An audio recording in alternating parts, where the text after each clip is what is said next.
कि राजभर महाराजा सुहेलदेव का इतिहास देखो, तुझे इतिहास कम से कम 100 पन्ने का इतिहास मिलेगा। 100 पन्ने का जो मानो सब भारतीय समाज पार्टी ने सब गूगल को उपलब्ध करा दिया। आज गूगल भी मजबूर है तेरे इतिहास को उजागर करने के लिए।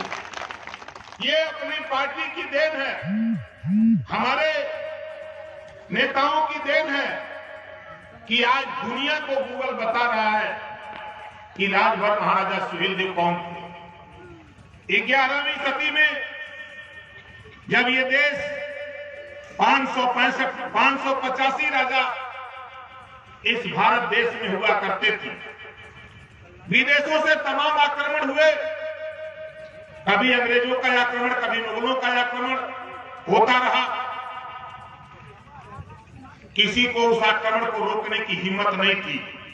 चाहे अंग्रेजों ने यहां आके देश पे कब्जा किया हो, चाहे मुगलों ने कब्जा किया, आज सीना ठोकने वाले लोगों अपने गिरबान में झांक के देखो, तेरे दादा की औकात नहीं थी जो देश की सुरक्षा कर सके।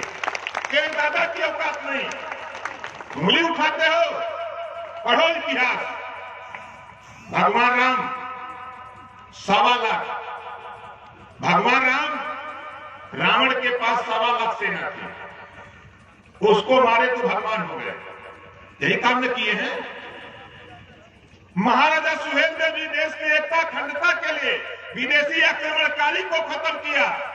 इतिहासकारों ने खत्म कर दिया, इतिहास नहीं लिखा। सरकारें थी दिल्ली में, सरकारें थी यूपी में, किसी की हिम्मत नहीं पड़ती थी इतिहास को उजागर करने का। लेकिन आज धन्य है भारतीय समाज पार्टी के हमारे नेता कार्यकर्ता, आपकी देन है साथी कि आज पूरे देश में बाजा बज रहा है। पूरे देश में बाजा बज रहा है। किसका खोल लगी है।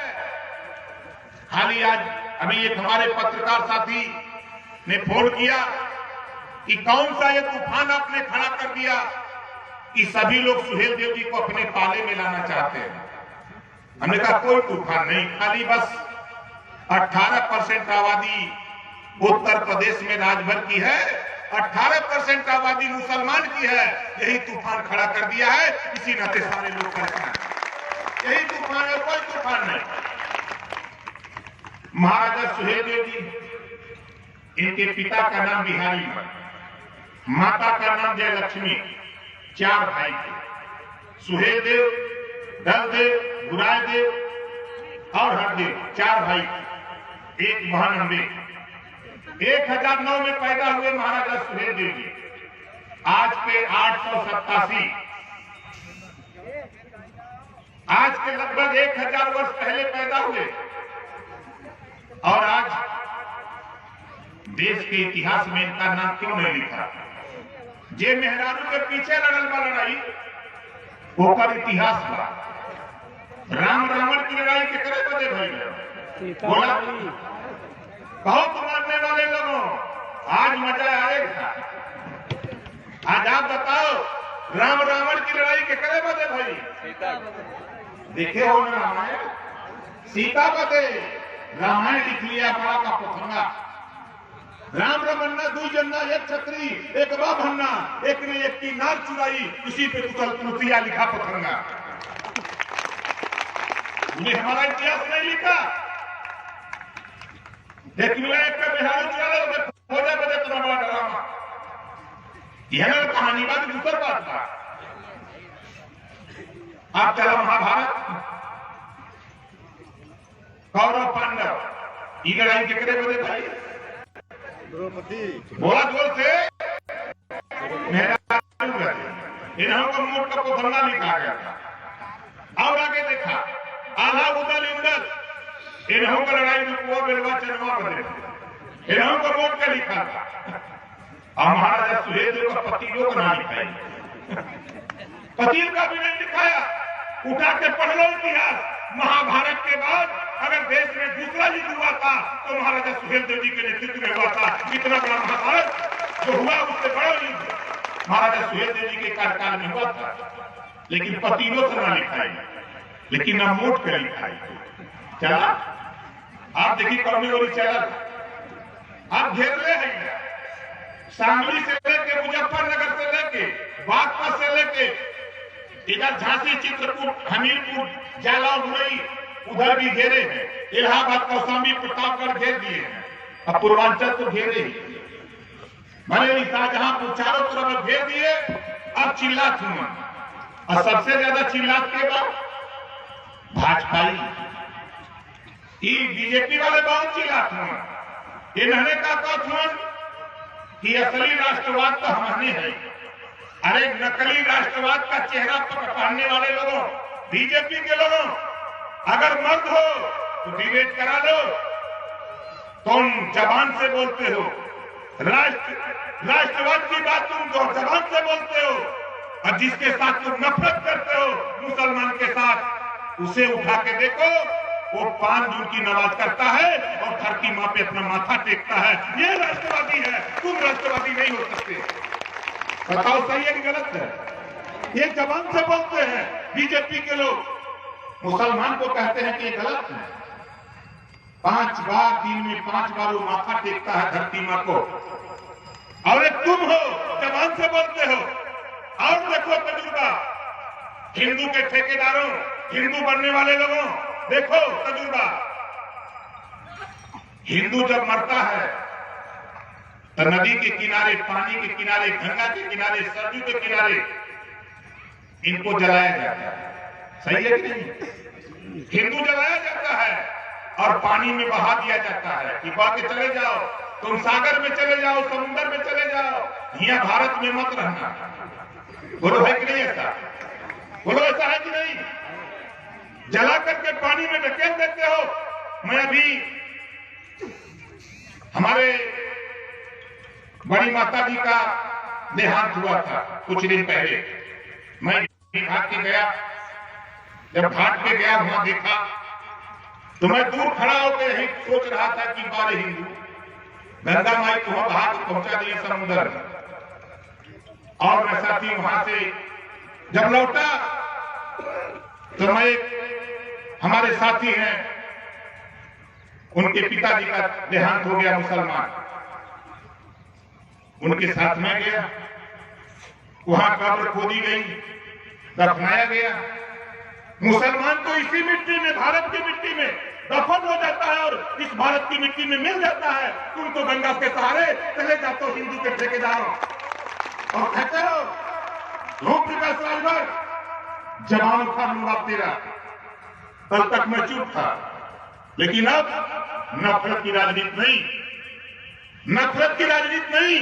पढ़ो महाराजा सुहेलदेव जी को। अगर जयंती मनाने का विचार पैदा हुआ तेरे दिल में, पढ़ो महाराजा सुहेलदेव जी 1009 में पैदा हुए। इतनी बड़ी विद्वत्ता गुरुकुल में इनको मिली। इनके पिता बिहारी मल 18 साल की उम्र में राजा बना दिया बहराइच का। 18 साल की उम्र में बहराइच का राजा बना दिया। आज भी किला अवशेष है बीजेपी के लोगों, जो महाराजा सुहेलदेव जी की जमीन कब्जा किया है, उसी को उस कमेटी का तुम उपाध्यक्ष बना देते हो। है योगी जी, वो जो जमीन महाराजा सुहेलदेव जी का कब्जा करके भट्टा चलाता है, उसी को तुम्हें उस कमेटी का उपाध्यक्ष बना देते हो और राजभर को भाषण देते हो, सिखाते हो। पहले हमारी विरासत तो दे दो, अपने बेटा को मत दो, अपने भाई को मत दो। अगर दम हो तो विरासत राजभर को सौंप दो, तब मैं मानूंगा। और हमको समझाते हो, पढ़ो इतिहास महाराजा सुहेलदेव जी का। ओम प्रकाश राजभर 18 साल वैसे नहीं घूम रहा था, समझाते समझाते समझाते गुजरात से लेके, महाराष्ट्र से लेकर के, बंगाल से, बिहार से, यूपी से, छत्तीसगढ़, दिल्ली, पूरे देश में समझाते समझाते आज सबको समझा पाया हूं ये महाराजा सुहेलदेव जी कौन थे। जब ये 18 साल की उम्र में शासक बने, कोई भेदभाव नहीं, समता, स्वतंत्रता, बंधुत्व, न्याय।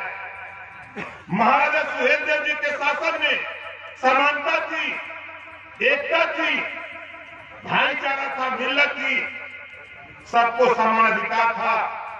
लेकिन आज क्या कर रहे हो बीजेपी के लोगों? 69,000 शिक्षक भर्ती, 27% रिजर्वेशन के हिसाब से 18,000 पिछड़ों का हिस्सा होता है। तूने 14,000 शिक्षक भर्ती का कोटा पिछड़ों का लूट लिया और राष्ट्रवादी बनते हो। चुल्लू भर पानी में डूब मरो बीजेपी के लोगों तुम लोग। 309 खंड शिक्षा अधिकारी अभी भर्ती हुई। 27% रिजर्वेशन के हिसाब से 83 पद पिछड़ों का होना चाहिए। लेकिन ये पिछड़े के नेता अपने हिस्सेदारी की बात नहीं, समानता की बात नहीं, समता की बात नहीं। सुहेल देव जी की जयंती मनाने जा रहे हो? अरे यार मत हो तो 27% रिजर्वेशन पिछड़ों का कोटा पूरा करो। नहीं योगी जी कुर्सी छोड़ो, जाओ गोरखपुर में घंटा बजाओ, 13 महीना बाद तुझे घंटा थमाऊंगा। घबराओ नहीं, तुझे घमंड है। किसके ऊपर घमंड है आप बताओ? हम लोग आजमगढ़ में हैं, दीदारगंज विधानसभा है, यहाँ बीजेपी जीती था। इनके बोर के गंगा जी में इधर तो नदिया बन नहरे बड़ी, नहरिया में बोर के न बहा दे, इनके पता न लगी। इन्हें घमंड है, घबरा मत। याद करा महाराजा सुहेल देव जी की, जब 18 साल की उम्र में राजा बने, इनके यहाँ ऊंच नीच नहीं था, नफरत नहीं था, छुआछूत नहीं था। लेकिन तेरे राज्य में क्या था? चारपाई पे नहीं बैठने देते थे, कुएं पे नहीं चढ़ने देते थे। तेरे राज्य में तो छुआछूत नफरत था। तूने जाति बना दिया, बीज बो दिया। और आज उठा के देखो, मैं तो चैलेंज देता हूं, 10 लाख रुपया नगद दूंगा, कोई जाति साबित कर दे इंसान में, कोई जाति इंसान में साबित कर दे। रास्ते पे सड़क पकड़ के जाओ, गाय मिलेगी तो यार कह दो फिर गाय।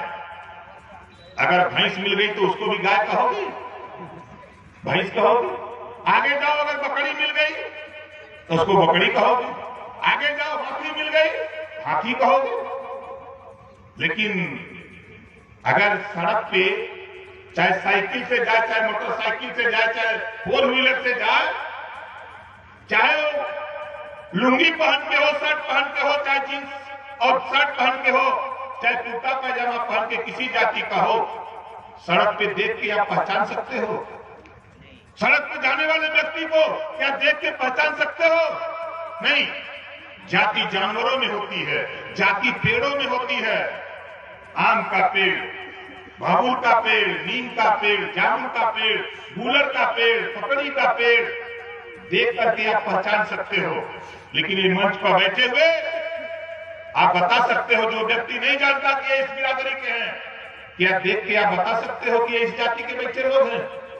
हम इंसान हैं, तब उसके बाद हिंदू मुसलमान हैं, हम पहले भारतवासी हैं। गुमराहियत बंद करो, नफरत बंद करो, सीख लो महाराजा सुहेल देव जी से। अगर इनकी जयंती मना रहे हो तो सीख लो, हिंदू मुसलमान की नफरत बंद करो। इनके राज्य में वो काम नहीं होता था। इनके राज्य में जितनी जिसकी संख्या भारी, उसकी उतनी हिस्सेदारी दी जाती थी। इनके राज्य में छुआछूत नहीं था, नफरत नहीं था, चारपाई पे कोई भेदभाव नहीं, कुएं पे कोई भेदभाव नहीं। इसी बात को लेकर के जब नफरत देश में पैदा हुआ, इस देश में इस्लाम आया। इस्लाम आने के बाद जब यहां देखा इंसान से इंसान की नफरत की दूरी, तो यहां के लोगों ने इस्लाम में देखा।